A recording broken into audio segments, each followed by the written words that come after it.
In today's fifth video of the countdown to Christmas, we are going to be making sock stretchers, antique sock stretchers. My husband cut out these socks for me, and we are going to use IOD, and we're going to make them look vintage, antique, and fun.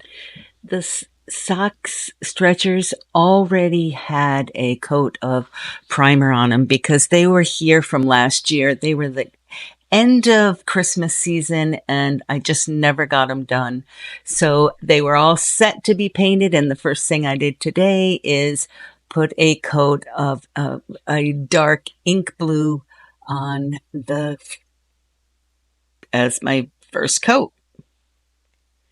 And I wanted to crackle these, and I have always just used a crackle, a two-part crackle. And my friend at the booth that I used to have said, you got to really try Elmer's glue. And of course I never did because I wanted something that had a little more control and that I could predict the outcome a little better.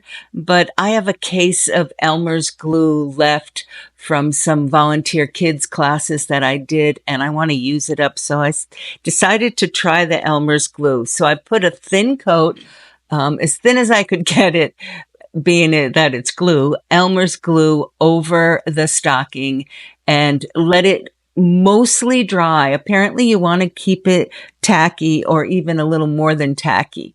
So that's what I did.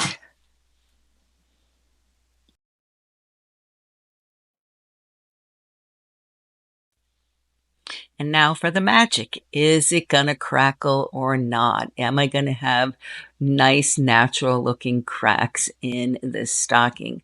So I put on a coat of Wise Owl Antique Villa chalk synthesis paint. And as I was painting, the cracks were starting already.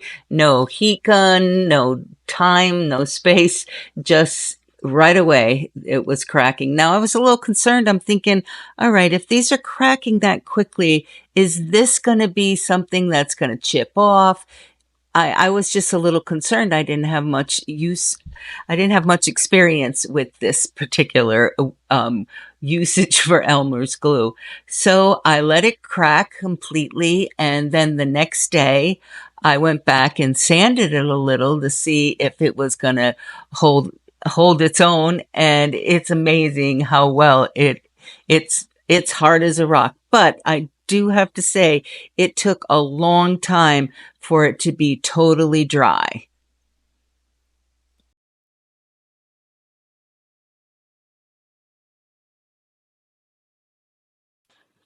The other thing I would say about this particular project is I didn't overwork the chalk synthesis paint because that glue was still damp.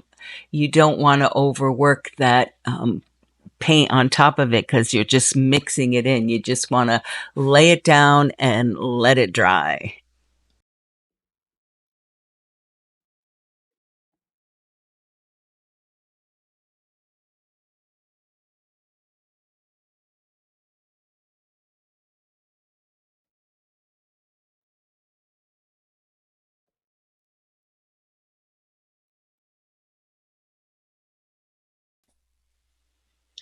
And now that my stocking is thoroughly crackled, I'm ready to add my design. And I'm going to be doing a paint inlay with the new 2024 IOD release called Gloria. And I'm going to be using the two wreaths with the typography on them. And I'm going to cut that out as close as I can to the design and get ready to inlay it into my design. Now you'll notice that there's so much crackling and a lot going on that these designs, both of them, are actually very, very subtle once they are added to the stocking, but they're perfect for an antique sock stretcher.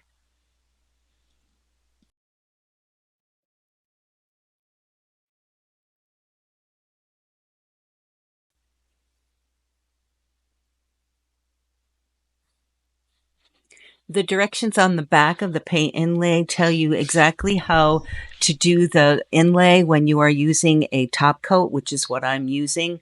So I am just judging where I need to put my top coat to start off with and putting a layer of top coat, pretty ample, but not just a good layer of top coat on where I want to put the design. And it's a little different when you're using chalk paint to inlay your design or you're using a top coat.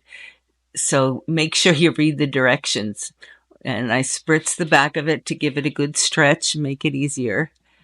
And then laid it right into the varnish. That's what I'm using, Wise Owl varnish. And then I noticed that my design was a little bigger than how much varnish I had put down. So I press it down and then use a damp cloth to really, really push it into the design. I did use the brayer. They recommend you use a brayer, but I don't know whether I had too much varnish on or what, but the brayer actually smudged my paint. So I wasn't super happy with that. And I went over it a little bit with some white paint to try to disguise it a little bit. But in the end, you hardly even notice it.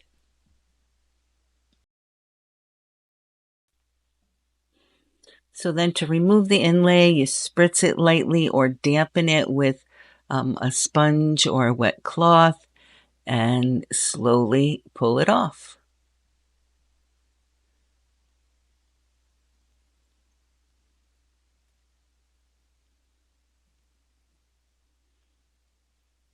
I'm doing it really slowly.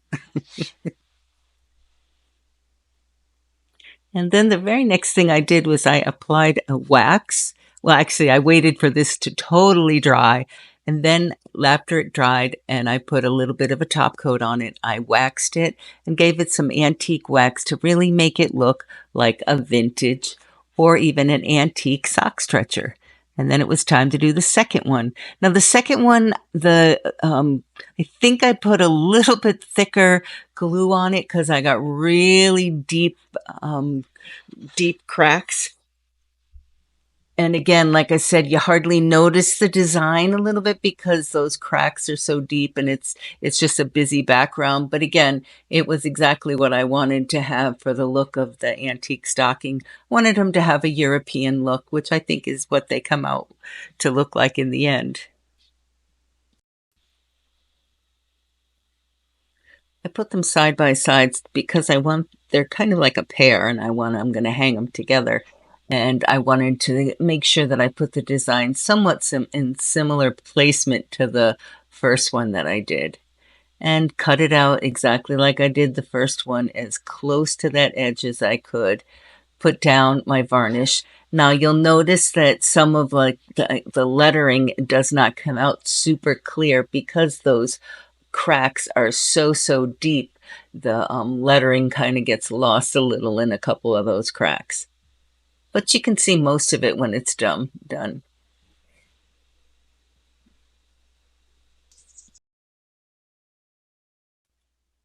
Nice even coat of varnish.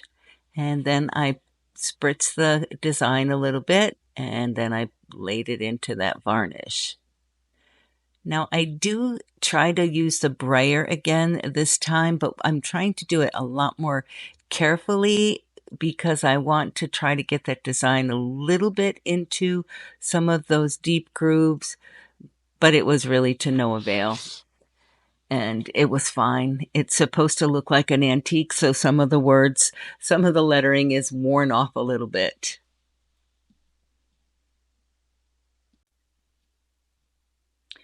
And while I was waiting for the inlay to inlay into the paint, I might as well finish top coating the rest of the stocking or sock. So I went ahead and did that.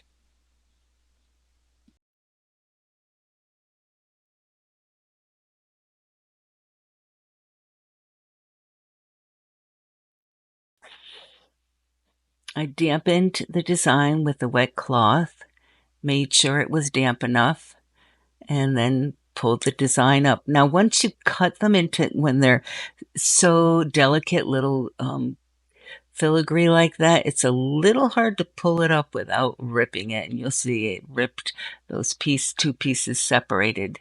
So if I'm going to use them again, I'm just going to have to use them, put them right next to each other. And there it is. And I really actually love the way it came out with a little bit of the lettering being a little bit worn off. For the finishing touches, I added a little bit of antiquing wax along the edges and a little bit of Christmassy flowers along the top. And I tied a bit of of burlap bow and hung it from a burlap hanger, and they're ready to go. They came out really fun. Antique sock stretchers. Been wanting to make them for years, and I finally finished.